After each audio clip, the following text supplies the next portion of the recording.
Everyone, welcome back to my channel. ఇప్పుడు 23 weeks of pregnancy అంటే 23 వారాల గర్భిణీ యొక్క లక్షణాలు అంటే ప్రెగ్నెన్సీలో ఎలాంటి సిమ్టమ్స్ ఉంటాయి, ఎలాంటి సంకేతాలు అనేది శరీరంలో మార్పులు ఎలా వస్తాయి అనేది తెలుసుకుంటాం.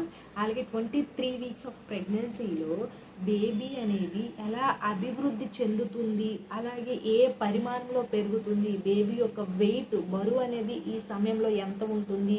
సో అలాగే ఈ 23 వీక్స్ ఆఫ్ ప్రెగ్నెన్సీలో గర్భిణీలు ఎలాంటి జాగ్రత్తలు చిట్కాలు పాటించాలి, ఎలాంటి నియమాలు పాటించాలి అనే దాని గురించి అయితే తెలుసుకుందాం.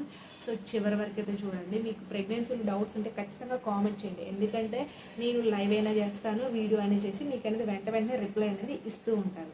సో అది అండ్ ప్రెగ్నెన్సీలో కొన్ని కేర్ టిప్స్ వీడియోస్ అనేది చేశాను, కింద డిస్క్రిప్షన్లో ఇస్తాను, ఒకసారి అయితే చూడండి. ఇప్పుడైతే మనం వీడియోలోకి అయితే 23 వీక్స్ ఆఫ్ ప్రెగ్నెన్సీ గురించి అయితే ఇప్పుడైతే తెలుసుకుందాం మనం. సో ఈ 23 వీక్స్ ఆఫ్ ప్రెగ్నెన్సీలో ఆ బేబీ అనేది చాలా బాగా బరువు అనేది పెరుగుతుందండి. మినిమమ్ అరకిలో అనేది బరువు అనేది పెరుగుతుంది. 500 గ్రాములు అనేది శిశువు బరువు పెరిగే అవకాశం అనేది ఎక్కువగా ఉంటుంది. అలాగే 28.9 సెంటీమీటర్స్ అయితే పొడవు అనేది ఉంటుంది. ఈ 23 వీక్స్ ఆఫ్ ప్రెగ్నెన్సీలో బేబీ ఏ పరిమాణంలో ఉంటుందంటే దోసకాయ ఉంటుంది కదా, దోసకాయ కంటే కొంచెం పెద్దగా ఉంటుంది. మనకి మార్కెట్లో అవైలబుల్గా ఉంటాయి దోసకాయలు. సో చూస్తుంటారు కదా, ఆ దోసకాయ పరిమాణంలో కొంచెం పెద్దగా అనేది ఉంటుంది ఈ 23 వీక్స్ ఆఫ్ ప్రెగ్నెన్సీలో.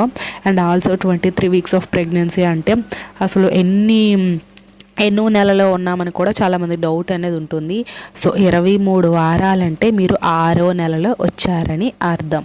సో అది ఈ 6వ నెలలో అనేది ఈ 23 వీక్స్ ఆఫ్ ప్రెగ్నెన్సీలో బేబీ యొక్క కదలికలు బాగా పూర్తిగా అనేది గర్భిణీ స్త్రీ అనేది ఫీల్ అవుతుంది. అంటే బాగా మూమెంట్స్ అనేది బేబీ అనేది ఇస్తుంది.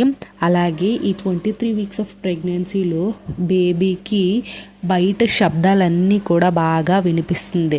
అంటే ఆ బేబీ యొక్క ఇయర్స్ అంటే చెవులు వినికిడి శబ్దం అనేది బాగా అభివృద్ధి చెంది బయట శబ్దాలు అనేది వినగలుగుతుంది ఈ 23 వీక్స్ ఆఫ్ ప్రెగ్నెన్సీలో.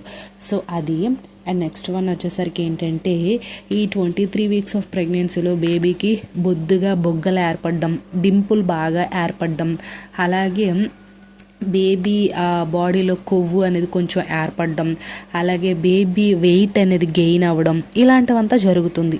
సో ఏంటంటే ఈ 23 వీక్స్ ఆఫ్ ప్రెగ్నెన్సీలో బేబీ చాలా అందంగా క్యూట్గా, ఫేస్ కూడా చాలా బాగా నీట్గా ఏర్పడుతుంది ఈ 23 వీక్స్ ఆఫ్ ప్రెగ్నెన్సీలో. అలాగే ఈ 23 వీక్స్ ఆఫ్ ప్రెగ్నెన్సీలో బేబీ తన్నడం, కదలడం, లోపల అలాగే మల విసర్జన చేయడం, ఆమ్నోటిక్ ఫ్లూయిడ్ తాగడం, బొటన వేలని చప్పరించడం, ఇలాంటివంతా చేస్తుంది ఈ 23 వీక్స్ ఆఫ్ ప్రెగ్నెన్సీలో. సో అది ఇంకొకటి మినిమం అరకిలో ఉంటే బేబీ హెల్తీగా ఉన్నట్టండి ఈ 23 వీక్స్ ఆఫ్ ప్రెగ్నెన్సీలో. కొంచెం బేబీ వెయిట్ తక్కువగా ఉన్నా పర్వాలేదు, బట్ మీరు ఏంటంటే మంచిగా ఫుడ్ ఐటమ్స్ అనేది తీసుకుంటే నెలల దగ్గర కొలది మీకు బేబీ వెయిట్ గెయిన్ అనేది ఈజీగా అవుతుంది. సో అదొకటి గుర్తుపెట్టుకోండి. అయితే ఈ 23 వీక్స్ ఆఫ్ ప్రెగ్నెన్సీలో గర్భిణీలో కలిగే సిమ్టమ్స్ గురించి అయితే తెలుసుకుందాం. ఫస్ట్ వన్ వచ్చేసరికి ఏంటంటే గర్భిణీ అనేది బరువు అనేది పెరుగుతుంది. అంటే బేబీ వెయిట్ గెయిన్ ఎప్పుడవుతుందో గర్భిణీ స్త్రీ కూడా బరువు అనేది పెరుగుతుంది. అయితే ఈ 23 వీక్స్ ఆఫ్ ప్రెగ్నెన్సీలో గర్భిణీ స్త్రీలకి పిగ్మెంటేషన్స్ అనేది ఎక్కువగా ఏర్పడుతుంది. అంటే మెలనిన్ అనే ఒక పదార్థం అనేది ప్రెగ్నెన్సీ హార్మోన్ల ప్రభావం వల్ల మెలనిన్ అనే ఒక పదార్థం అనేది శరీరంలో అనేది రిలీజ్ అవుతుంది. సో దానివల్ల ఏంటంటే ముఖం పైన, ఈ బొగ్గల పైన, మెడ పైన, థైస్ దగ్గర, మోచేతులు, మోకాలు, సో ఈ అండర్ ఆర్మ్స్, వీటన్నిటి దగ్గర కూడా పిగ్మెంటేషన్స్ అనేది చాలా డార్క్గా మారే ఛాన్సెస్ అనేది ఎక్కువగా ఉంటుంది. అండ్ ఆల్సో మనకి లీనియా నిగ్రా కూడా ఈ మెలనిన్ అనే పదార్థం రిలీజ్ అవ్వడం వల్ల, లీనియా నిగ్రా అంటే పొట్ట పైన చార ఉంటుంది కదా, నిలువుటి చార ఒకటి స్ట్రైట్ లైన్, అది కూడా చాలా డార్క్గా మారుతుంది చాలామంది గర్భిణీలకి. సో అది మెయిన్ ఎక్కువ వచ్చేసరికి పిగ్మెంటేషన్ అనేది ఈ 23 వీక్స్ ఆఫ్ ప్రెగ్నెన్సీలో చాలా డార్క్గా అండర్ ఆర్మ్స్, థైస్ దగ్గర, మోచేతులు, మోకాలు, ఫేస్, బొగ్గల పైన, నెక్ నల్లగా మారిపోవడం ఇలాంటివంతా ఇది చాలా కామన్గా జరుగుతుంది ఈ 23 వీక్స్ ఆఫ్ ప్రెగ్నెన్సీలో. సో అది అండ్ నెక్స్ట్ వన్ వచ్చేసరికి ఏంటంటే ఈ 23 వీక్స్ ఆఫ్ ప్రెగ్నెన్సీలో కొంతమందికి కళ్ళు మసకబారుతూ ఉంటుంది. అంటే ఒక్కొక్కరి శరీర తత్వాన్ని బట్టి ఒక్కొక్కరికి ఒక్కలా ఉంటుంది. బట్ నార్మల్గా చెప్పాలంటే కళ్ళు మసకబారడం ఇలాంటివంతా జరుగుతూ ఉంటుంది. సో అదొకటి. అండ్ నెక్స్ట్ వన్ వచ్చేసరికి ఏంటంటే మనకి కాళ్ళు చిలమండలు అంటారు కదా, ఈ కాళ్ళు పాదాలు అనేది ఉబ్బుతుంది. అంటే మనకి ఏంటంటే రక్త ప్రసరణ అనేది కాళ్ళకి వెళ్ళడం అనేది మందగిస్తుంది. సో మీకు ఈ రక్త ప్రసరణ అనేది మందగించడం వల్ల కాళ్ళు ఉబ్బడం, చిలమండలు పెయిన్ రావడం ఇలాంటివంతా జరుగుతుంది. సో ఇంకా కొంతమందికి చేతులు కూడా కొంచెం ఉబ్బుతూ ఉంటుంది. కాళ్ళు, చేతులు ఇవన్నీ కూడా ఈ 23 వీక్స్ ఆఫ్ ప్రెగ్నెన్సీలో చాలా కామన్గా ఉబ్బుతూ ఉంటాయి. బట్ దాని గురించి అయితే టెన్షన్ అయితే పడకండి. అదొకటి. అండ్ నెక్స్ట్ వన్ వచ్చేసరికి ఏంటంటే ఈ 23 వీక్స్ ఆఫ్ ప్రెగ్నెన్సీలో కొన్ని టిప్స్ అయితే పాటించండి. కొంతమందికి కళ్ళు మసకబారడం ఇలాంటివంతా జరుగుతుంది కదా. సో మీరు ఏంటంటే చాలా ప్రశాంతంగా స్ట్రెస్ని అవాయిడ్ చేసేసి ఒక 5 మినిట్స్ అయినా 10 మినిట్స్ అయినా సరే కూర్చొని ధ్యానం చేయాలి. దానివల్ల ఏంటంటే బేబీ హెల్తీగా పెరుగుతుంది. అలాగే మీకు పిగ్మెంటేషన్స్ అనేది వస్తూ ఉంటుంది కాబట్టి స్కిన్ క్రీమ్స్ ఉంటాయి కదా, ఏదో ఒకటి యూస్ చేయాలి.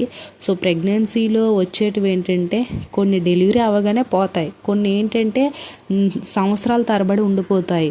అంటే లైక్ మనకి స్ట్రెచ్ మార్క్స్ ఎలాగో అలా, అంటే స్ట్రెచ్ మార్క్స్ అనేది మినిమం 1 ఇయర్ వరకైనా ఉంటాయి. కాబట్టి మీరు డ్యూరింగ్ ప్రెగ్నెన్సీలోనే ఈ పిగ్మెంటేషన్ వచ్చింది అనుకోండి, ఎవరికైనా ఏదైనా స్కిన్ క్రీమ్స్ అనేది యూస్ చేయండి. లేకపోతే ఆ పిగ్మెంటేషన్స్ అనేది డెలివరీ అయినంత వరకు కూడా ఉండే ఛాన్సెస్ అనేది ఎక్కువగా ఉంటుంది. ఒకసారి ఆ చిట్కా అనేది చెయ్యండి.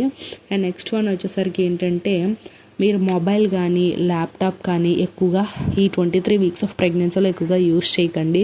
ఎందుకంటే ఆ స్క్రీన్ వల్ల ఏంటంటే మీకు కళ్ళుకి ఎఫెక్ట్ ఎక్కువగా ఉంటుంది. అండ్ ఆల్సో రేడియేషన్ కూడా ఎక్కువగా ప్రభావం అనేది బేబీ పైన ఎఫెక్ట్ అనేది ఉంటుంది. సో దానివల్ల ఏంటంటే బేబీకి మెదడుకి డెవలప్మెంట్లో కొన్ని లోపాలు వచ్చే ఛాన్సెస్ అనేది ఎక్కువగా ఉంటుంది. కాబట్టి అదొక టిప్ అనేది పాటించండి. అండ్ నెక్స్ట్ వన్ వచ్చేసరికి ఏంటంటే ఈ 23 వీక్స్ ఆఫ్ ప్రెగ్నెన్సీ నుంచి మీరు కొంచెం వాకింగ్ చేయడం ఇలాంటివంతా చేస్తే మీకు ఈజీగా నార్మల్ డెలివరీ అయ్యే ఛాన్సెస్ అనేది ఎక్కువగా ఉంటుంది. సో ఈ 23 వీక్స్ ఆఫ్ ప్రెగ్నెన్సీలో కొంతమంది టిఫా స్కానింగ్ అనేది చేసుకుంటూ ఉంటారు కదా. నార్మల్గా 18 వీక్స్ నుంచి 24 వీక్స్ మధ్యలో ఎప్పుడైనా సరే టిఫా స్కానింగ్ అనేది చేసుకోవచ్చు. సో ఈ టిఫా స్కానింగ్లో బేబీ యొక్క పూర్తి అవయవాలు అనేది చూడొచ్చు, బేబీ యొక్క హార్ట్ రేట్ అనేది కూడా వినొచ్చు. సో మీరు స్కానింగ్కి వెళ్తే మాత్రం ఖచ్చితంగా బేబీ ఫేస్ని చూడడం, బేబీ హార్ట్ రేట్ వినడం ఇలాంటివంతా చెయ్యండి. సో అది అండి. నేను కింద డిస్క్రిప్షన్లో baby bye symptoms, baby girl symptoms links అనేది ఇస్తాను, ఒకసారి అయితే చూడండి. ఐ హోప్ ఈ వీడియో మీకు ఇన్ఫర్మేటివ్ ఉంటే లైక్ చేసి, షేర్ చేసి, సబ్స్క్రైబ్ అనేది చేసుకోండి. Thanks for the watching this video.